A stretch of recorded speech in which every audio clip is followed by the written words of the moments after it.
নমস্কার বন্ধুরা, আমি শাওলি পুলিশ ওয়ার্ল্ডের একটা নতুন ভিডিওতে আপনাদের সকলকে স্বাগত জানাই।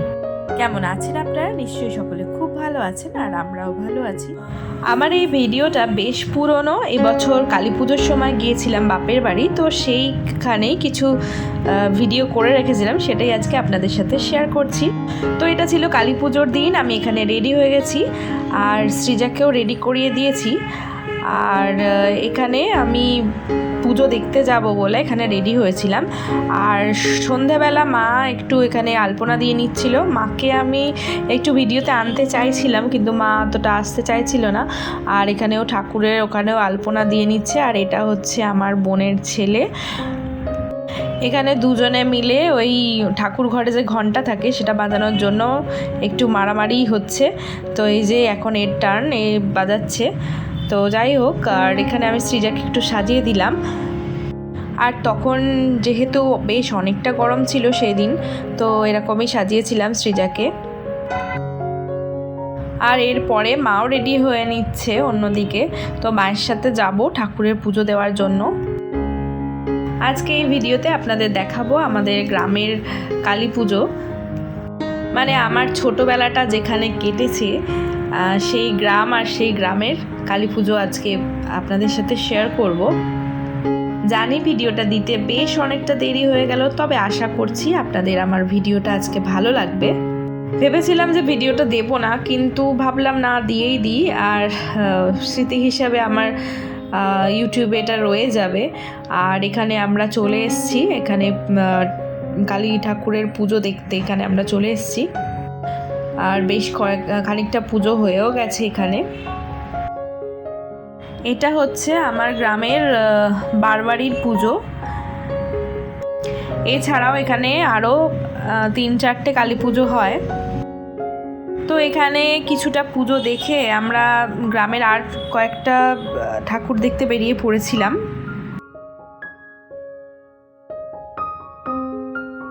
আর গ্রামের আর অন্য পুজোগুলোর মধ্যে এটা একটা বাড়ির পুজো। তো এই পুজোটা দেখে আমরা আবার বারবাড়িতেই চলে এসেছিলাম। আর এখানে সৃজা তো পুজো দেখছে না, ওখানে এইসব ছাগল এইসব নিয়ে খেলা করছে। আর বাড়ি যাওয়ার জন্য বায়না করছিল। তো এখানে ঠাকুরের চক্ষুদান হচ্ছিল। আর কিছুক্ষণ এখানে পুজো দেখে আমরা বাড়ি চলে এসেছিলাম।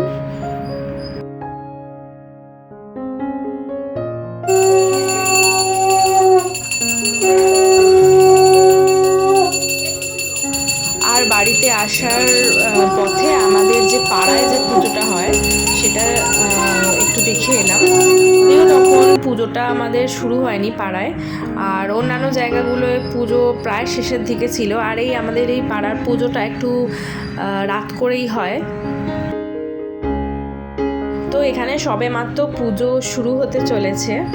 আর একটুখানি থেকে আমরা বাড়ি চলে এসেছিলাম। সৃজা বাজি পোড়াবে বলে খুব বায়না করছিল। তো এখানে এসেই ওকে ড্রেসটা চেঞ্জ করিয়ে দিয়েছিলাম। আর এই যে বাজি পোড়াচ্ছে। আর যেহেতু আমাদের পাড়ায় একটা পুজো হয়, আপনাদেরকে আগেই বললাম, তো সেখানে মানে খুব গান চলছিল। তো সেই গানের তালে তালেই সৃজা এখানে বাজি পোড়াচ্ছে। বেশ কিছুক্ষণ ধরে চললো আমাদের এই বাজি পোড়ানো। আর সবশেষে আমিও আর বাকি থাকি কেন, তো আমিও কিছুটা বাজি পুড়িয়ে নিলাম।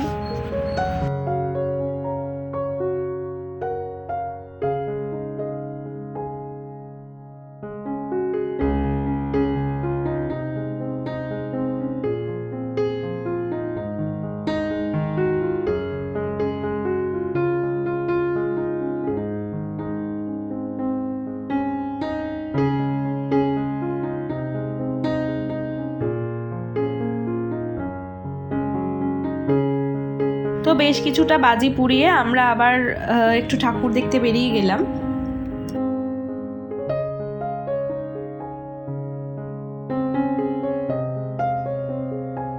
আর এটা হচ্ছে আমাদের গ্রামের আরেকটা পুজো, এটাও বাড়ির পুজো। আর আসার সময় আরেকবার পাড়ার ঠাকুরটা দেখে এলাম। আর এটা ছিল ভাইফোঁটার দিন সকালের ভিডিও। তো ভাইফোঁটাও যেহেতু খুব তাড়াতাড়ি পড়েছিল, আমি এখানে সব জিনিসপত্র সাজিয়ে নিচ্ছিলাম। আর এখানে এই যে ভাইকে ফোঁটা দিচ্ছে, এটা আমার ছদ্দি হয়।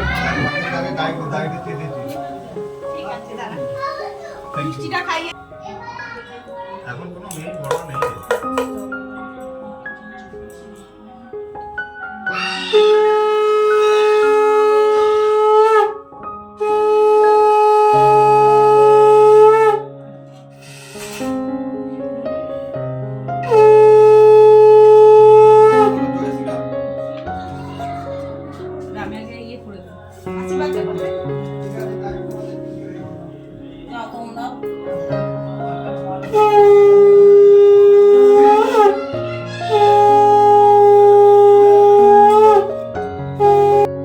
পরে আমি ভাইকে একবার ফোঁটা দিয়েছিলাম, মানে বিয়ের পরের বছরই, কিন্তু তারপর থেকে যেহেতু আমরা বাইরে বাইরেই থাকি তো ভাইকে ফোঁটাও দেওয়া হয় না। ভাই ফোঁটার সময় যেহেতু যাওয়া হয় না, তো প্রায় 6 বছর পরে আমি ভাইকে ফোঁটা দিলাম।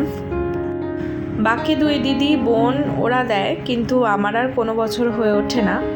আর এখানে আমাদের ফোঁটা হয়ে যাওয়ার পরে আমাদের মেয়েরা দাদুদেরকে ফোঁটা দিচ্ছে। ললাটেহং দদামি তিলকং শুভম অতঃপর যমদ্বারে ময়া দত্তা হি কণ্টকম। আবার বল।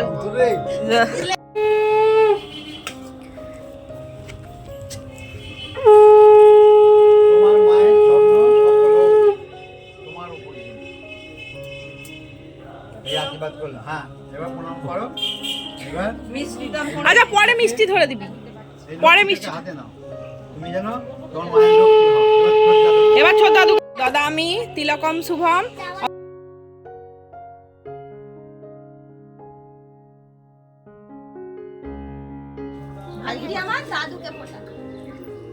বাস একবার বললেই হয়ে যাবে, আর একবার ঠেকিয়ে দে, 3বার ঠেকিয়ে দে।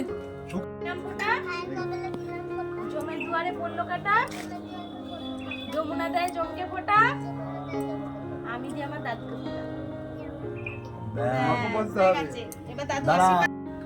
বলো ভাইয়ের কপালে মায়ের কপালে দিলাম ফোঁটা, দিলাম ফোঁটা, তারপর জমের দুয়ারে পড়লো কাটা, হ্যাঁ জমের দুয়ারে পড়লো কাটা। হ্যাঁ, আমি দিয়ে আমার ভাইকে এই যমুনা দেয় হ্যাঁ। জমকে ফোটা, যমুনা দেয় জমকে ফোটা, আমি দিয়ে আমার দাদুকে ফোটা, আমি দিয়ে আমার দাদু। আমরাও ছোটোবেলায় এরকম আমাদের দাদুদেরকে ফোঁটা দিতাম। আর এবছর সৃজার ভাইকে ফোঁটা দেবে বলে খুব উদগ্রীব হয়েছিল, কিন্তু একটা অসুবিধার মধ্যে পড়ে যাওয়ায় ওর ভাইকে আর কি, মানে আমার বোনের ছেলেকে চলে যেতে হয়। দিয়ে দে দাদুদেরকে। হ্যাঁ, গিফটগুলো দিতে হবে তো। এই ছোট কথা এই সব line by line, line by line. একটু করে তোদের খেতে হবে। এই সমান একটু করে। এই যা দিদুন, এসো এসো, দাদু দিচ্ছে না। Thank you. আর এটা দিদুন, থ্যাংক ইউ। তো এখানে আমাদের ভাইফোঁটা স্পেশাল চিকেন রান্না হচ্ছে। তো রান্নাটা আমি করছিলাম, আর কাকাও অনেকটা হেল্প করেছে। আর অন্যদিকে ছিল বাসন্তী পোলাও। তো এখানে যেহেতু ভাইফোঁটার টাইমটা একটু অন্যরকম ছিল এবছর, তো 2 ভাই একসাথে এসে পৌঁছায়নি, তো সেজন্য আমরা ভাইকে আগে করে নিয়েছিলাম। তারপরে এটা আমার জেঠুর ছেলে, ও এসেছিল, ওকেও এখানে ফোঁটা দিয়ে দিলাম। এ সামনে দিয়ে যাস না কেউ। সামনে দিয়ে দেখে আচ্ছা, আমি একটু ভরিয়ে দিচ্ছি। দাঁড়া, ছবি তুলছি। এই শাক বাজারে গন্ডগোল হয়ে গেল।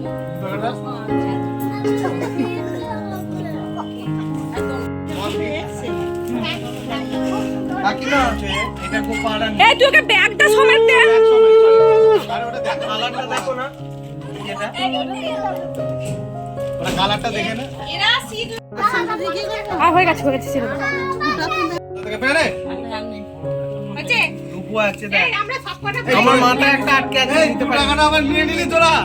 এই আমার মাথায় একটা আটকে আছে দুটো। তোকে 5 টাকা দিয়েছি। 5 টাকা দিয়েছি তো। আরে আবার 2 টাকা, 3 জনের 5 টাকা হয়, 3 জনের 6 টাকা, আবার 3 টাকা 3 হয়, 5 কি করে 1 টাকা কে নিলে? ওই আরে দেবো। আরে ছবিটা অন্তত এটা দিন না। এই দিদাদের দিকে মাথা কিছু করে সব ভিডিও হচ্ছে। হ্যাঁ, ভিডিও করো। হোক না। তোরা এই একই মিষ্টি নিয়ে করেছিস। সেভ করেছিস তো করে। এবার এগিয়ে এসো। আমার কিন্তু এত ধৈর্য কম কিন্তু করে দিচ্ছি প্রথম থেকে। কিছু করে গো। তোদের মুখগুলো তো আনতে। আমার আজকের ভিডিওটি কেমন লাগলো অবশ্যই জানাবেন। যদি ভালো লেগে থাকে তাহলে অবশ্যই একটা লাইক, কমেন্ট, সাবস্ক্রাইব করবেন। সকলে খুব ভালো থাকবেন, সুস্থ থাকবেন। দেখা হচ্ছে পরবর্তী ভিডিওতে।